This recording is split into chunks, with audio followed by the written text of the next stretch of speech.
इसलिए आज विदेश मंत्री एस जयशंकर ने अमेरिका और यूरोप के देशों को खरी खोटी सुनाई।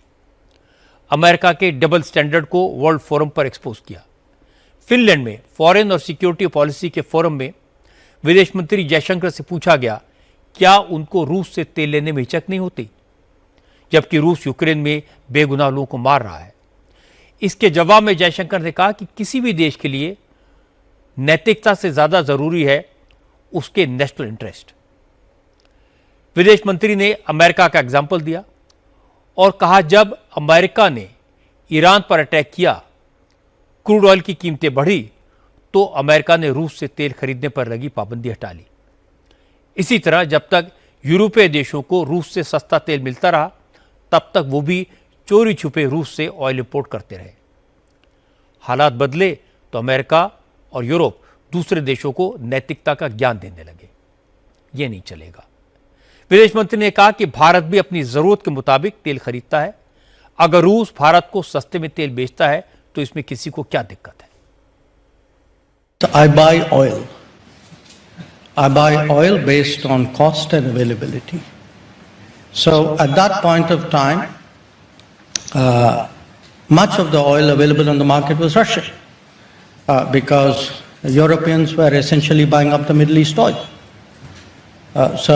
which was our traditional supply.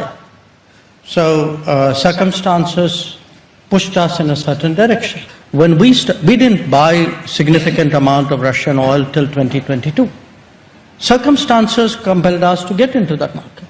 And I must say, Russians have been steady suppliers because they put the cargoes out there and you go out there and buy oil, whichever is the most reasonable and available oil. But I do want people to remember this. At that time, the US specifically asked India to buy Russian oil to stabilize the world markets. Yeah. Okay? Right now, if you see, after having first put tariffs on us last year for buying Russian oil, the US then again lifted its sanctions because on Russian oil. They need the oil price down again. Yeah. So let's not pretend that there is some great principle involved here. I mean, if it is on, off, and do it when it suits us and don't do it when it doesn't suit us. I mean, come on, we are all adults in the room. We know what the game is. So I don't think making this about sanctimony is really warranted. विदेश मंत्री ने जो कहा उसका अर्थ मैं आपको हिंदी में बता देता हूं। जयशंकर ने कहा कि भारत वर्ल्ड मार्केट में जहां से भी सस्ता तेल आसानी से मिलता है वहां से खरीदता है। जैसे यूक्रेन युद्ध शुरू होने पर यूरोपीय देश मिडिल ईस्ट से तेल लेने लगे, उसी तरह भारत ने सस्ता होने की वजह से रूस से तेल खरीदना शुरू किया। तब अमेरिका ने भी क्रूड ऑयल की कीमत स्टेबलाइज करने के लिए भारत को रूस से तेल खरीदने को कहा था और आज टैरिफ लगा दिया। इससे साफ है कि हर देश अपने हित के हिसाब से चलता है। इसमें मॉरलिटी की कोई बात नहीं है। सब अपने अपने हित देखते हैं। भारत भी अपने हितों का ख्याल रखता है। इसमें कोई गलत बात नहीं है। इसके बाद जयशंकर ने यूरोपीय देशों को भी आईना दिखाया। विदेश मंत्री ने कहा कि बहुत से यूरोपीय देश आतंकवाद के खिलाफ बातें तो बड़ी बड़ी करते हैं, लेकिन पाकिस्तान के साथ उनके रिश्ते भी हैं। वो पाकिस्तान को हथियार बेचते हैं, जबकि उनको पता है कि उनके बेचे गए हथियार भारत के खिलाफ इस्तेमाल होते हैं। ये रवैया यूरोप के देशों के दोहरे चरित्र को एक्सपोज करता है। एस जयशंकर ने कहा, इसीलिए भारत और रूस के रिश्तों पर यूरोपीय देशों को प्रवचन देने का कोई हक नहीं है।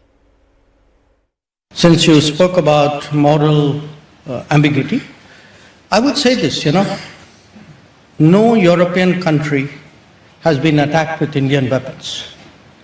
I wish I could say that for European weapons vis-a-vis India. So keep that in mind.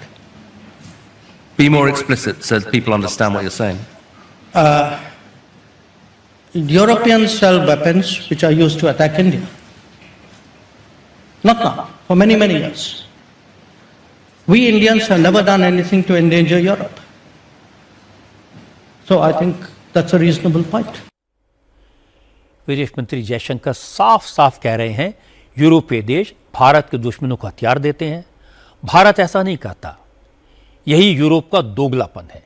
इसलिए यूरोपीय देश भारत को मॉरलिटी का लेक्चर न ही दें तो बेहतर होगा। जयशंकर की बात सही है कि भारत को जहां से तेल सस्ता मिला, जहां से अच्छी डील मिली, वहां से तेल खरीदा। इसमें रूस भी शामिल था। भारत ने इस बात की परवाह नहीं की कि अमेरिका ने रूस पर सैंक्शंस लगाए हुए थे। अमेरिका ने जब चाहा सैंक्शंस की बात की, रूस से तेल की खरीद को रोकने की कोशिश की, और फिर जब दुनिया में ऑयल के दाम बढ़ने लगे तो भारत के बिना मांगे अमेरिका ने रूस से तेल खरीदने की छूट दे दी।